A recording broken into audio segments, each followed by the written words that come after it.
attention. Il y en a un autre aussi, Marcel Violet, dont j'en avais déjà un petit peu parlé l'autre fois. D'ailleurs, Pierre Lance il consacre aussi un chapitre sur un de ses livres.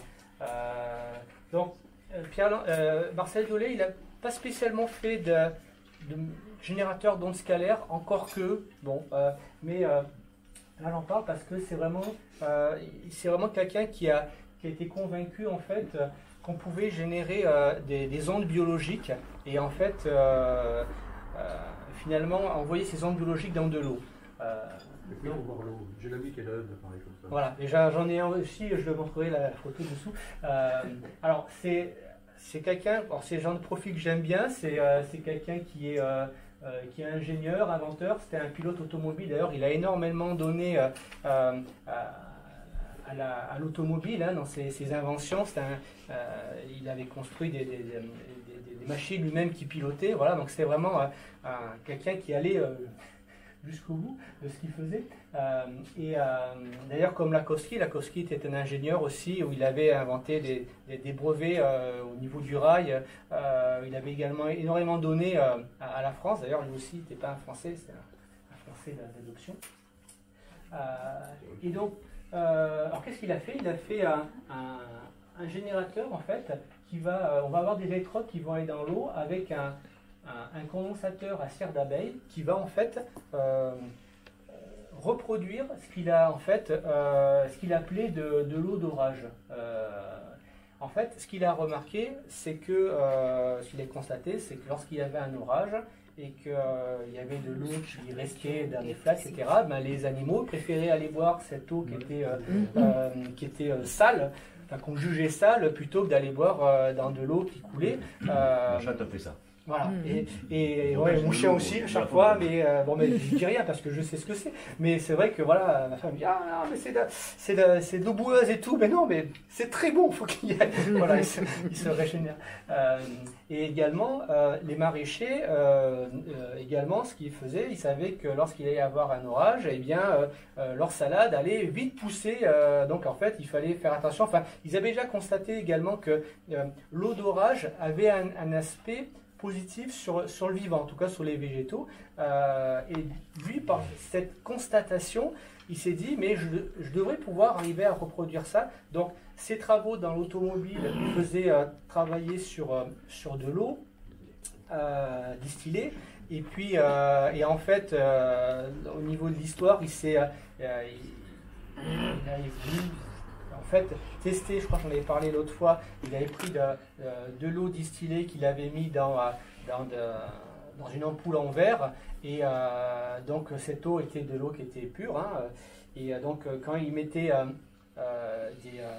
des têtards, il les mettait dedans, ils mouraient tous. Et par contre, s'il prenait cette même eau, il la scellait au chalumeau, il la mettait pendant un mois à la lumière du soleil et de la lune, etc. Et bien cette même eau, après, il cassait l'ampoule, il mettait les têtards dedans, et les têtards, ils pétaient la forme. Donc il dit, il s'est bien passé quelque chose, il faut que j'arrive à retrouver. Donc il a essayé plein de choses en mettant des électrodes, en envoyant des courants, etc. Et puis, en fait, il a eu un petit peu un déclic où c'est là, par contre, l'histoire dit que c'est en fait un ami de connaissance qui a dit, mais tiens, essaie de faire un condensateur avec de la cire d'abeille. La cire d'abeille, c'est un très mauvais conducteur, mais il peut y avoir des choses intéressantes qui vont se passer.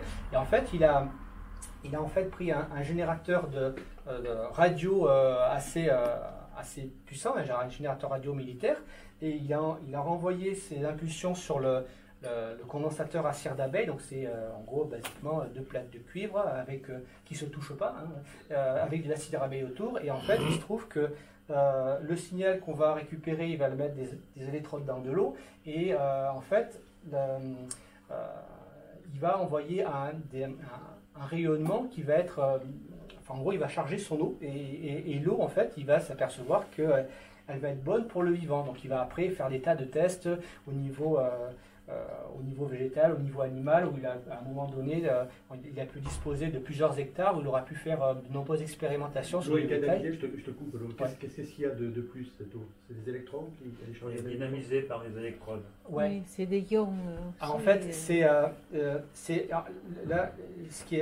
si on prend les mesures, finalement, on mesure rien. D'ailleurs, il était allé jusqu'à il avait pu prouver, j'en avais parlé l'autre fois, où en fait il avait fait pendant un essai pendant 6 mois dans un hôpital à Roubaix, où en fait les gens ont pris un petit verre, tout le monde prenait un petit verre d'eau dynamisée, d'eau violet le matin, et en fait ils se retrouvaient qu'il y avait 30% en moins de gens qui restaient à l'hôpital. Les gens partaient plus vite parce que ceux qui étaient malades ils se remettaient mieux, et puis ceux qui étaient déjà bien, ils étaient bien, ils étaient en forme, il y avait beaucoup moins de tension, etc.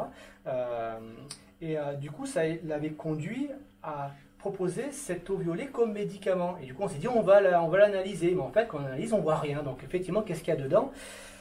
Et ben on ne sait pas. Et en fait, il a cherché toute sa vie. Il disait mais qu'est-ce qu'il y a dedans? Qu'est-ce que j'envoie comme énergie? Parce que je ne sais pas ce que j'envoie dedans, mais par contre, il y a quelque chose qui fait la différence. Et c'est certainement des ondes scalaires, ou c'était enfin une information. Enfin voilà, il y a quelque chose qui dynamise cette eau. Alors après, quand on parle de dynamisation, on va dynamiser avec plein de choses, voilà, des vortex, bon ben voilà. Donc là aussi, finalement, c'était une machine, finalement, c'était un dynamiseur d'eau, mais finalement qui amenait des ondes scalaires sur l'eau. Donc là, ce que je vous explique ici, c'est qu'il est... au départ, il avait essayé sur des animaux, sur des végétaux, et puis en fait, il a été condamné par la médecine suite à un infarctus du myocarde en 1942. Et il a essayé la machine sur lui. On avait dit non, mais quand même, c'était dans les années 40, donc du coup, on savait que les rayonnements, on ne savait pas trop justement ce que ça allait se passer. On disait, bien justement, c'était à l'époque où on commençait à parler de bombes atomiques, etc. Donc c'est des rayonnements qui étaient extrêmement élevés. On disait, mais ça va te tuer. Je dis, de toute façon, moi je m'en fous au point où j'en suis. J'y vais. De toute façon, normalement, je suis mort dans 6 mois. Et du coup, il en a vu de manière déraisonnable. Il explique ça dans une interview. Et puis, en fait, il s'aperçoit qu'en quelques mois, il est complètement guéri, mais guéri, quoi. Voilà. Et donc, il va vivre jusqu'à 90 ans, et en fait, il sera tué d'un accident de voiture. Donc là aussi, on ne sait pas si ça a été provoqué ou pas. Oui, voilà, il devait déranger. Hein. Mais oui, mais c'est vrai. C'est vrai. Ouais. Il y en a beaucoup, hein. Pasteur, Comme l'argent colloïdal. Ouais. Tu trempes Coluche, Ouais. d'argent à 99,99. C'est l'argent colloïdal. Oui. De l'eau chargée en or. Après, tu peux faire de l'or aussi. Oui. Ouais. Ça soit bien. Et en fait, c'est assez lié à ça, parce que je pense qu'on fait également, parce que les électrodes, c'est pas n'importe quelle électrode justement, et donc on fait de l'eau colloïdale avec ce genre d'appareil. Donc voilà, ce que je mets là par rapport à l'expérience que je vous disais là, l'hôpital de Roubaix, donc étant des malades, resté était réduit de 30%. Là, je vous ai mis, il ne faut pas écouter parce que ça dure 1h30, c'est une interview audio. C'est la seule conférence qu'il a fait de sa vie, donc il a fait ça, je crois, 3 ans avant sa mort. Et en fait, c'est assez intéressant. Il a écrit un bouquin aussi qui est assez facile à trouver, je crois que j'ai dû mettre un lien quelque part, où il explique un petit peu comment toutes ces recherches. Et là, je vous ai mis une photo de... Alors, c'est pas sa machine. Alors, en fait, on a le même problème qu'a Priori, c'est-à-dire que on est un foutu de refaire sa machine parce qu'il a fait des brevets, mais on se demande s'il n'a pas fait exprès comme Priori. Finalement, les brevets sont tellement compliqués qu'on ne peut pas les comprendre et on n'arrive pas à refaire ces choses-là. Et en fait, finalement, c'est assez triste parce que ce qu'il va léguer aux générations d'après, c'est des choses, c'est des pistes de recherche, mais on ne veut pas les reprendre, quoi. Voilà. Et donc là, moi il y a peut-être 2 ans de ça, j'avais cherché un petit peu qui c'est qui avait pu faire des machines qui se rapprochaient un petit peu de ce qu'il faisait, et donc je tombais sur c'est un chercheur français là, qui fait cette machine là, donc il appelle ça le biodyname, où en fait on a alors, dès que je l'ai reçu, j'ai pas pu m'empêcher de l'ouvrir, hein, parce que c'est tant pis pour la garantie. Donc, en fait, en plus c'est fait de manière traditionnel, hein, donc du coup c'est un petit peu des petits coups, etc. Donc en fait on a un bouton pour l'allumer et un bouton en fait, alors il y a un générateur qui envoie des ondes Schumann. Alors en fait ce qu'il faut savoir, si je reprends le principe de Marcel Violet, lui sa machine, donc il marchait donc dans les années 40 jusqu'à sa mort. D'ailleurs je sais plus quand est-ce qu'il est décédé, je vais le marquer là. Voilà, 73. en fait, sa machine, donc je vous disais à la base, il utilisait un générateur d'ondes militaire. Et bon, tout le monde n'a pas un générateur d'ondes. Voilà. Donc comment il faisait? Il utilisait en fait le circuit électrique de la maison de tout le monde. Et en fait, le circuit électrique servait de grosse antenne. Et en fait, avec cette antenne, ça allait collecter les ondes Schumann, le rayonnement cosmique. Et en fait, donc il se branchait, il me semble, sur la phase, mais finalement, ça pouvait marcher aussi avec la Terre ou le neutre. Et donc, il va se brancher sur cette ligne-là. Et donc, on va avoir, du coup, notre maison va être une grosse antenne. On va collecter toutes ces ondes-là et après, on va les envoyer dans le générateur à cire d'abeille qui va après envoyer ce qu'on appelle la grâce harmonique. Donc, c'est ces harmoniques qui sont extrêmement riches et c'est de la vie.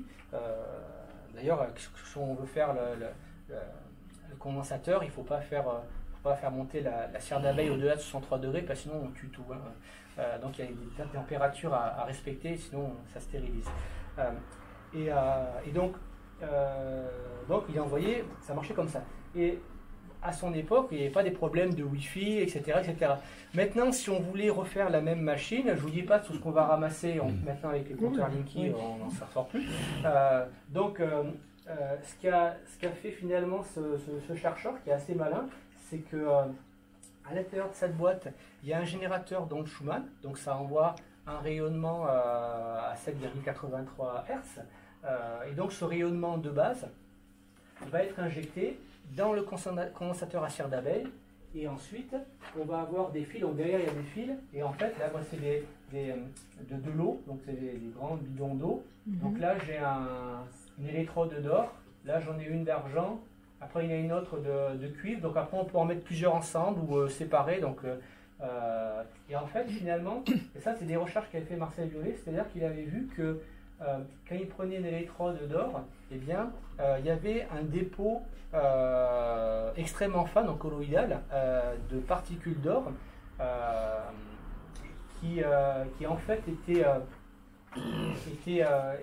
fait, c'est sûrement de manière quantique, je ne sais pas, mais en tout cas, mais qui se retrouvait dans toute l'eau, et en fait, le corps va également profiter de tout ça. Enfin, voilà. Et en fait, ce qu'il expliquait, c'est que quand on venait dynamiser de l'eau, eh bien, c'est un état qui est temporaire, c'est-à-dire que au bout d'un moment, eh bien, par un phénomène d'entropie, en fait, on va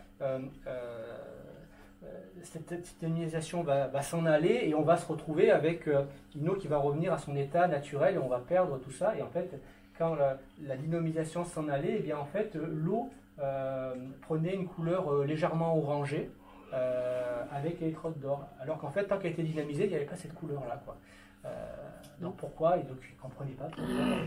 Voilà. Donc aussi, ce qui est intéressant aussi, ça j'ai poussé aussi quelques recherches là-dessus, c'est que tout ce qui est colloïdal est vraiment excellent pour la santé, parce que les métaux, si on en prend, c'est là où l'histoire de la dose qui est le poison. Si on en prend trop, bah, du coup on va en stocker, ça va pas bien se passer. Mais si c'est sous forme colloïdale, donc c'est en particules extrêmement fines, et ben ça va pouvoir être assimilé par nos cellules et on va pouvoir en profiter. Voilà. Donc cette machine-là, non seulement ça dynamise l'eau, mais en plus ça envoie Faites prudent. Voilà. Et donc voilà, donc ça c'est, j'utilise ça tous les jours et tout, j'en suis très content. Et alors l'autre bouton, à quoi il sert? Si on appuie sur le bouton, au lieu de générer 7,83 Hz, on en génère 12 Hz et quelques. Bon voilà, donc du coup on peut choisir en fait qu'est-ce qu'on va envoyer comme fréquence de Schumann de base dans l'eau. Également, la machine a une espèce d'antenne tout autour et du coup ça envoie des ondes de Schumann dans la maison, donc c'est bien aussi, ça fait générateur, c'est rigolo. Et donc, pour répondre à la question qu'on ne m'avait pas posée, combien ça coûte? Ça coûte 500 euros. Voilà. Combien? 500 euros. Voilà. Bon, je me suis dit, allez, bon, j'investis, j'ai longtemps hésité, puis voilà, il m'a dit, ah, je vais vous la fabriquer, etc. Oui, en fait, bon, voilà. C'est tout là, tu la vois donc? Oui, je la bois. Ouais. Alors, ce qui est important, c'est de la filtrer avant. Donc, moi, j'ai un osmoseur qui va m'osmoser mon eau, qui va après reminéraliser mon eau, parce qu'en fait, il faut qu'une eau soit... il ne faut pas qu'on ait zéro particule, parce que du coup, sinon, c'est pas bon, ça aspire un petit peu, enfin, on perd. C'est originel que tu as? Comment? C'est originel que tu as? Le générateur, l'osmoseur? Ouais. Non, c'est... j'ai pas mis photo là. Non, parce qu'ils font ça originel avec des algues qui se dissoudent. Ouais. Ils dissolvent des algues juste après de l'osmoseur pour garder la, D'accord, ouais. pour garder la qualité minérale, quoi.